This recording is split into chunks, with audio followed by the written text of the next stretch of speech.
Modern utility systems are a credit to human ingenuity. Ingenuity that sometimes shows itself and sometimes doesn't. Flames and thick smoke billow from a natural gas pipeline in Aurora. A construction crew hit the line, sending a cloud of gas onto Interstate 7. Big utility fires and explosions always make the evening news. But most damage to buried utilities doesn't happen in such dramatic fashion. And in no time, flames were shooting as much as 50 feet high.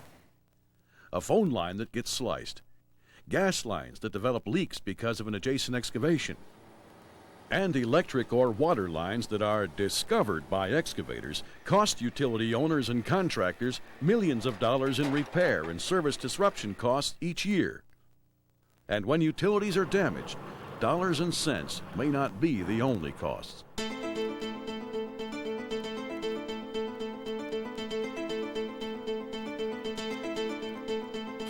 The pace of utility work is often furious. Installing new utilities and upgrading or maintaining old systems without damage or disruption is a real challenge. That's what this program is about. We'll spend the next few minutes showing some ways to safely work around existing utilities. We'll cover the planning phase, including working with your one-call service and locators. We'll show you some ways to expose utilities quicker and safer, and by using less hand labor. We'll discuss some things to keep in mind when you encounter the unexpected. We'll discuss trenchless technology, and we'll talk about what to do if a utility is damaged. This program was developed with information from a study titled Common Ground. This was a joint effort between utility companies, contractor trade associations, regulatory agencies, and utility industry stakeholders. The participants put their heads together to come up with a common set of best practices that will help reduce utility damage.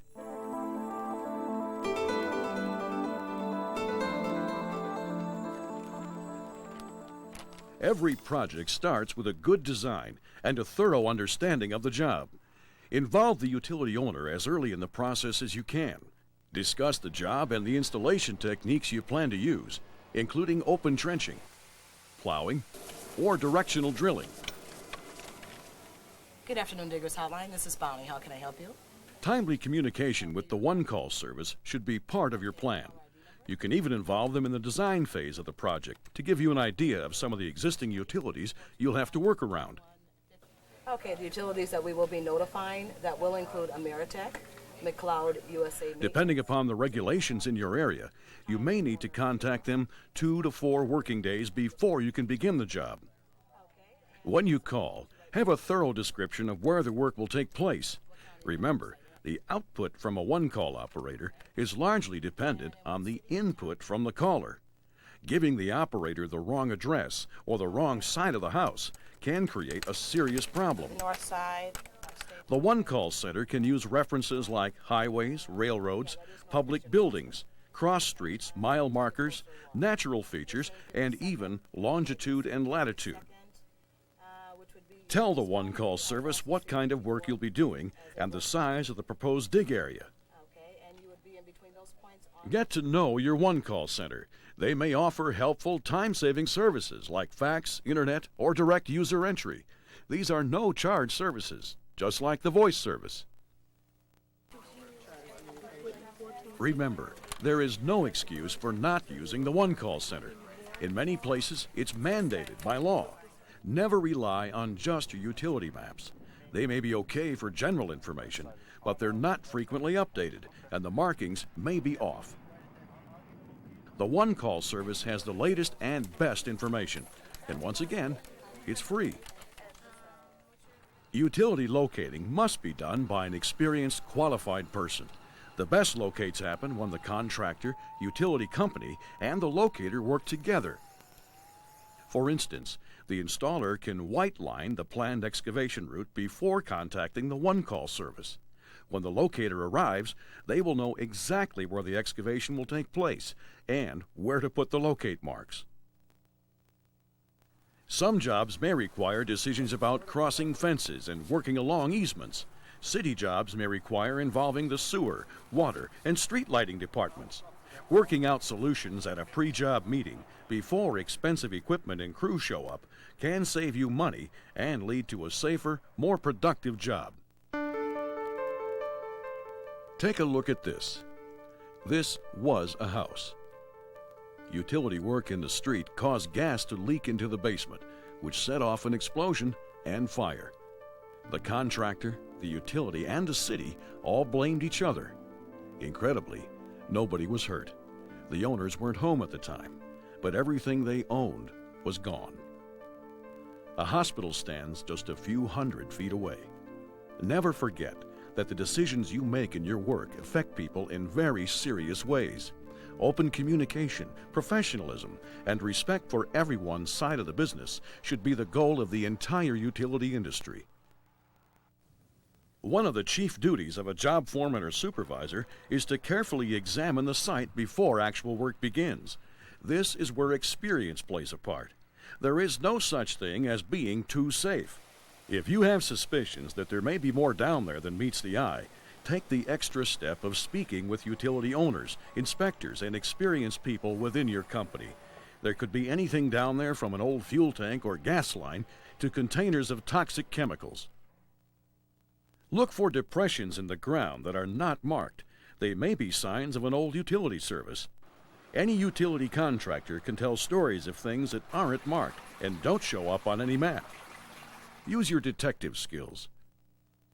Suspicious odors need to be checked out. A simple test with an air monitoring device can save lives. Indications of flammable or toxic gases should be checked out by people trained to handle hazmat situations. Don't be afraid to call 911 if there are hazardous chemicals involved, including natural gas. When examining the job site, remember that looking up can be just as important as looking down. OSHA rules require a minimum 10-foot clearance to overhead power lines. The safe distance increases with the amount of voltage going through the line. Make sure every member of your crew understands the American Public Works Association standard color marking codes before the job begins. Utility color code charts are usually available from your local one-call service. If you've requested utility location services and arrive at the job site to find nothing marked, it is not safe to assume that it's all clear.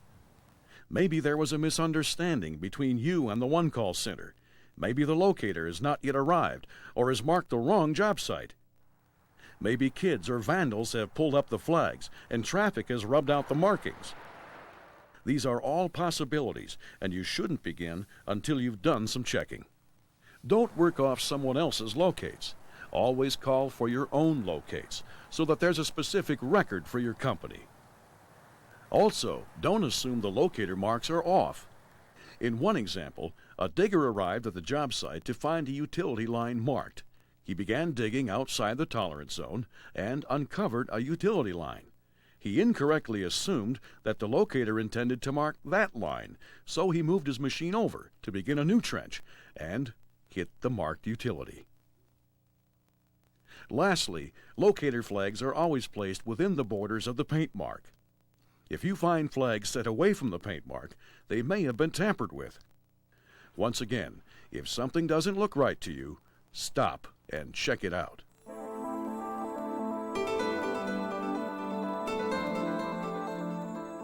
You've had a pre-job meeting and called the one-call service. The utilities have been marked, and you've checked over the job site. Are you ready to begin? Not quite yet. If you're going to cross or work near an existing utility, you must first verify its depth. Flags and painted lines on the ground tell you the direction the utility is running. They do not tell you its depth. And seeing the utility with your own eyes is the only way to verify its depth, and the only way to be sure it's out of harm's way. Seeing is believing, and assuming the depth before power digging is a recipe for disaster. I know, utilities are supposed to be placed at the specified depth when they're installed, but maybe they weren't installed properly, or maybe the depth of the utility has changed during the years. For example, Let's say this power line was buried at a depth of 3 feet. Years later, the land is developed and the area is landscaped. At the berm, the line is now 5 feet underground, but at the swale, it's only 1 foot below the surface. Accidentally discovering this situation could literally be a heart-stopping experience. In addition to landscaping, regrading, repaving, building development, erosion, and even frost can make changes to utility depth you simply cannot anticipate. If a locator reports the depth of a utility, treat it only as a best guess. Verifying depth by the use of electronic equipment is never acceptable. Making eye contact with the utility at the crossing is the only way to know for sure. If there are stacked utilities, only the top one may read out, and if you try to make a pass under it with a directional drill, you'll discover the other utilities the hard way. Remember, seeing is believing, and guessing is for gamblers. The only way to be 100% sure of the depth of any utility is by carefully exposing it and seeing it with your own eyes.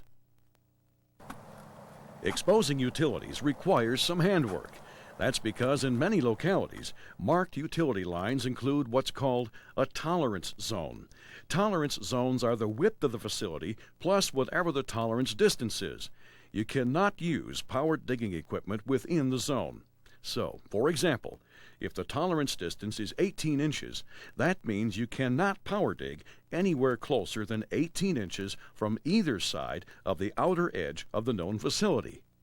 Here, the tolerance distance is 18 inches, and the utility width is 6 inches, for a total tolerance zone of 42 inches. Some areas mandate wider tolerance zones than others. Some areas do not have a mandated zone, but depend upon the installer to exercise good judgment. In any case, the digger is responsible for knowing the legal requirements for the area in which they are working. The tolerance zone helps protect utilities from damage. It does this in 2 ways. First, it provides a small margin of error in case the locator marks are not placed precisely over the utility. Second, it provides a buffer zone to protect the existing line from damage due to nearby excavation. For example, when digging parallel to a utility line, as the pressure is relieved on one side, the bank may collapse, causing the utility to bend or break. When a facility is no longer protected or supported by the soil around it, the line can shift and separate pipe joints, bend conduit, and damage cable insulation. If you're digging in frost, large chunks can break out, taking nearby wire or pipe with it. Ground freezes quicker and deeper when it doesn't have snow cover. Bare ground that's been exposed to long periods of freezing temperatures can be frozen solid 4 or more feet deep. In any unstable soil condition, like wet, swampy, or sandy soil, remain alert and use extra care. There are 2 options for working within the tolerance zone: hand digging or using vacuum technology. Let's look at hand digging first. Here is not how to do it. Chopping with a pickaxe or stomping on a shovel with both feet can drive that sharp metal blade down through the soil and into the protective coating of the utility. Pointed spades and probes can do the same thing. Proper hand digging helps protect both the utility and the person doing the digging. Use a blunt-nosed shovel to loosen the soil, and a regular shovel to remove it. Try to use a prying action. Take your time. You cannot anticipate which shovelful is going to be the one that reveals the utility. Try to work at an angle so that the shovel is more likely to slide along the surface of the wire or pipe. Digging straight down with foot pressure or making sharp jabs will almost certainly cause damage if you hit the line. Those protective coatings are designed to resist moisture, not sharp objects driven in by 200-pound workers. In any contest involving steel and plastic, plastic will lose. Even small nicks can become big problems later on. If damage does occur, report it right away so repairs can be made while the hole is still open. Another method is to dig to the suspected depth, but off to the side. Then use a prying motion with the shovel to break the soil away as you approach the utility from the side. The second way to work within the tolerance zone is with vacuum equipment. This method involves suction, usually coupled with water pressure, to quickly and safely remove soil down to the utility. Use of this technology saves a lot of hand labor. It's also largely non-destructive to the utility. Companies selling or renting vacuum technology and firms that contract potholing services are becoming common in the industry. In paved areas, road cores are cut and lifted right out of the hole. An experienced crew can develop a touch and can anticipate when they're getting close to the buried line. High-pressure water swirls around the hole and the slurry material is pumped to the truck. High-pressure water can throw a lot of hard material, and vacuum machines are loud, so be sure to wear the proper personal protective equipment, including eye, skin, and hearing protection. There are some limitations to the use of vacuum equipment. If you plan on backfilling the pothole, the soil you removed is now wet. In frost, heated water may be necessary. Rocks larger than the size of the vacuum tube cannot be removed. And this technology can be expensive. Utility installers should weigh the options of subcontracting the potholing work versus buying the equipment and training their crew on its use. The expense and time involved in exposing utilities is part of being a professional in this business. Any contractor who thinks it's cheaper to cut the utility and pay for the repair is playing Russian roulette. They're putting their operators, laborers, and the utility company repair personnel in a hazardous situation. Courts don't take kindly to willful negligence. Additionally, the fines and litigation that can result from taking out a fiber optic bundle that shuts down an entire town can be enough to drive the contractor out of business. The bottom line, don't take shortcuts.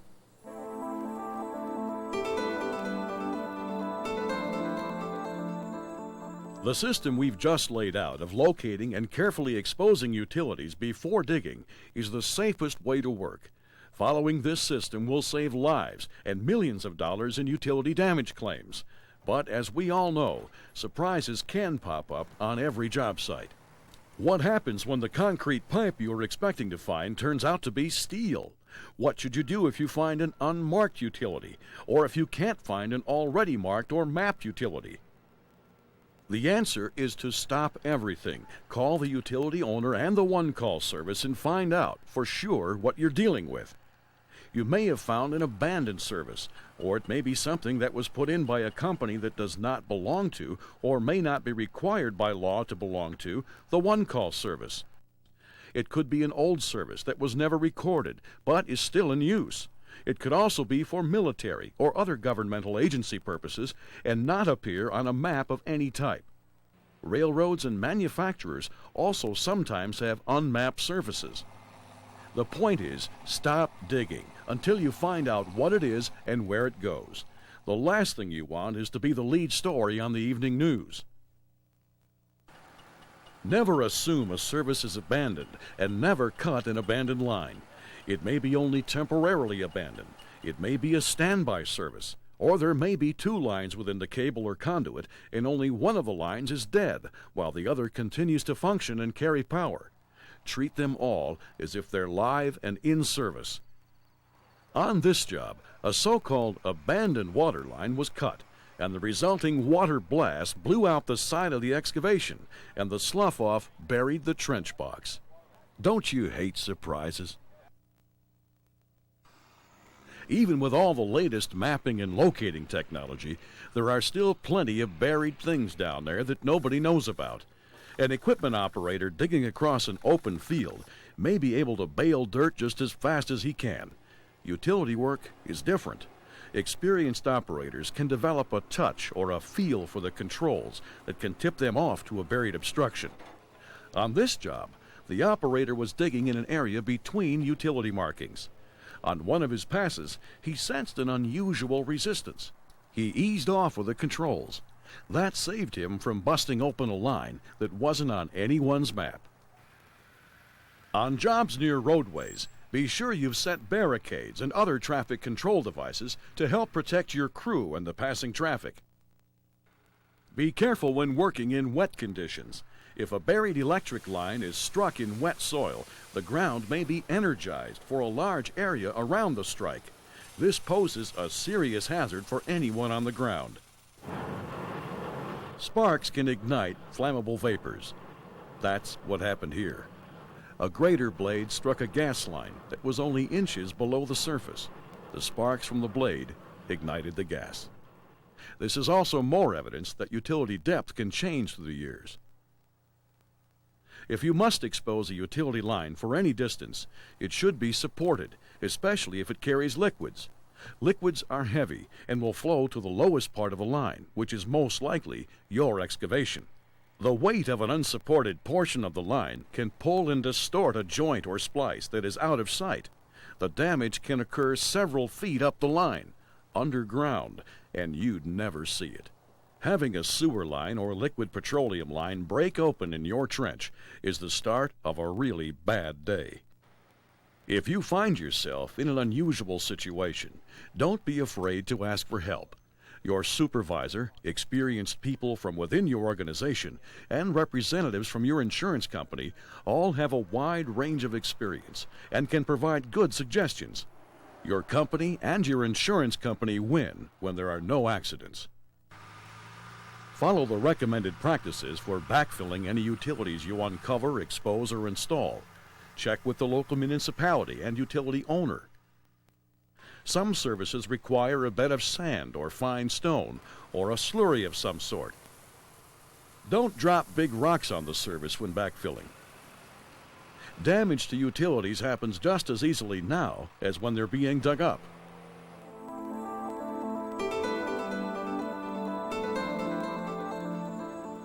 Trenchless equipment is a modern marvel, but with the new technology comes a new set of responsibilities. Let's take a look at some of the more common challenges. Boring parallel to existing utilities require that you honor the tolerance zone, but to be safe, good work practice is to stay at least 3 feet away. Spot checking every 10 feet for line drift is fine for open jobs, but when you're close to another utility, check it at shorter intervals.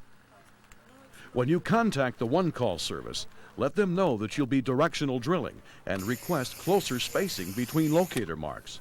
This way, you'll be able to tell if an existing service suddenly turns or has an unusual path. On a typical horizontal directional drilling job, the bore head makes its first pass and emerges. Now the job is only half done. A back ream head is installed. During the back ream, the bore pathway is enlarged, in some cases 10 times as wide as the original bore path. This is when many utilities are struck. The drill misses the utility on the first pass, but strikes it on the back ream. Another scenario is if the bore path is arched. The back ream can straighten it out, especially if it's following a path of least resistance, like a softer, recently excavated soil. Rocks may also change the path of the back ream.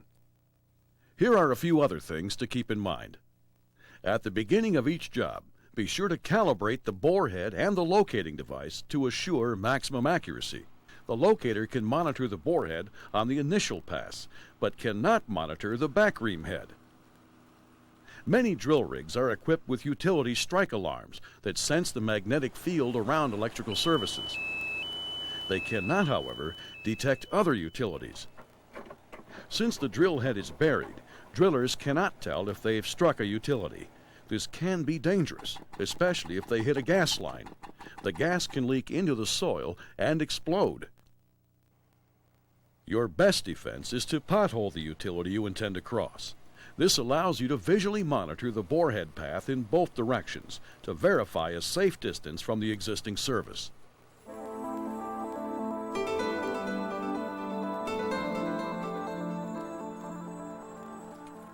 If during the course of your work you strike and damage a utility, the worst thing you can do is to bury it and move on. There are a number of reasons for this. An electric line like this got nicked. The digger knew he hit it, but didn't think it was a big deal. He buried it. It took some time, but water seeped in and caused a short that blew out a transformer that shut down a big area that included a hospital. It was a big deal. This section of plastic gas line was hooked by a backhoe bucket. It doesn't look all that bad, but the kink in the line created 2 puncture holes on top and bottom. Striking a gas line or even a sewer line and burying it can cause a dangerous buildup of gas and become a health and fire hazard to the surrounding neighborhood. Damaged phone lines or fiber optic cables can, among other things, disrupt 911 emergency service. This single strand is capable of carrying 120,000 two-way calls. When it comes to fiber optics, damage is never insignificant. By the way, if you do happen to cut a fiber optic cable, do not look into the end of it. This can cause serious eye damage. If a utility strike accident occurs, follow your company's written action plan. If it's a gas leak, shut down the equipment, clear the area, and call 911 or the fire department. Next, call your supervisor and the utility owners. Avoid starting any engines. Engine ignition can cause gas to ignite. Tell the emergency services what you know about the situation. If you have an electrical strike, stay on the machine unless it's on fire.